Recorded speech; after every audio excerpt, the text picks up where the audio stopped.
small little piece of hardware into the memory management unit, or inside the CPU rather. That's, well, which is part of the CPU, the NMU, which was the translation inside buffer, the TLB, which really makes things really fast. It's like a cache for your page table entries that fit in there.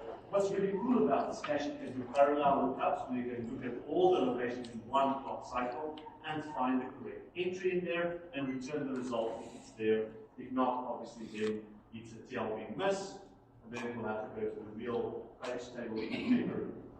But that significantly speeds up the execution of our programs. The other problem that we discussed was the space problem. These page tables, I mean, there's one per process, eh? And if you run like 80 processes on your computer, and this page table can grow quite big, then they physically actually use up memory on your computer, which is a waste of memory. So there are three primary solutions on how they try and solve this. The first solution that we discussed on Wednesday was hierarchical page tables. So instead of just having one page frame that you reference, you actually have two levels of those. So you first have an index that you reference, which points you to another page table, which you then do a lookup on, and then you only have to keep the first level page table in memory. The second one you can actually don't have to keep in memory, so that made the page tables a lot smaller. And then we briefly talked about hash page tables. And that is really what I want to discuss today, finish this, and the last option was to talk about the inverted page table. So really, what does a hash page table do? So a hash page table, and we did this, show this, it takes a page frame component of your memory address, which is a certain number of bits, 4 bits, 5 bits, 7 bits, it doesn't really matter how many. It is based on the computer architecture, and it takes those bits, converts that or sends those values through a hash function, and that hash function returns an index. And that index is then somewhere in our hash table that gets looked up. And that hash table, instead of having the frame, the actual physical frame address, it then has a pointer to a linked list. And that linked list contains 3 items in it per node. The first is the original page frame number that you're looking up. And secondly, what is the physical frame that you actually want, and then a pointer to the next one.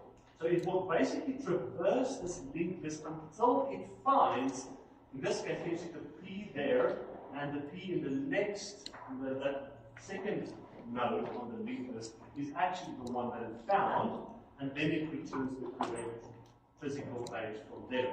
You see the R is sequence. And that's how it works. So in that way, the hash table is very, very small, but now potentially you're going to have to do some processing every time you do the lookup of an address. But at least it's not as inexpensive as I need to do a disk, because it's a lot faster calculating something in memory than it is to go and actually fetch something from the disk. So a hash entry or a hash function is a really good way of trying to minimize the size of our page tables. Another option, and this is quite an interesting solution, is what they call an inverted page table. Now with an inverted page table, effectively what they do is they look at the physical memory. So let's assume your computer comes with 4 gigabytes of RAM. Normally with that 4 gigabytes of RAM, it will break that up into a number of pages. And it will create one page table that directly maps towards that physical memory itself.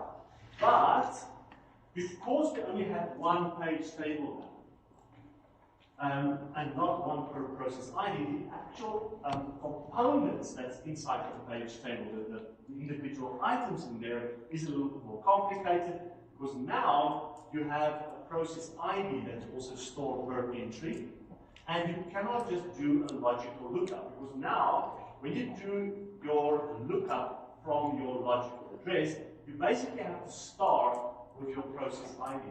And then you have to start at the top of the table and start reading each entry. Now consider, remember, this is accessing to main memory all the time. So potentially, you're going to have to read a lot of main memory accesses at that point until you find an entry where the process ID and the page frame matches what you are looking for. And only then do you get the logical address from there, which you can then put into your frame number and the offset. One way in which they speed this up a little bit is by mixing the hash function and the inverted page table. So instead of you having to search from the top to the bottom, it basically does a hashing first to point to a specific entry, and the specific entry then has just a little bit more of a complex nodes, but also includes the process ID. So that's one other option that they have. So that's the inverted page table. That's really what I wanted you to understand from this last section of chapter 6. So let's just quickly recap for the speed problem. What solved the speed problem? The TLB game, Foundation Liquid Sci-Fi. What solves the space problem? We have three solutions. The multi-level page tables, the hash tables, and the inverted page table. The inverted page table, the size of the page table is exactly the same size as the number of tables for your physical memory, and there's only one page for all the processes in the system. Okay, so that is it for chapter 7.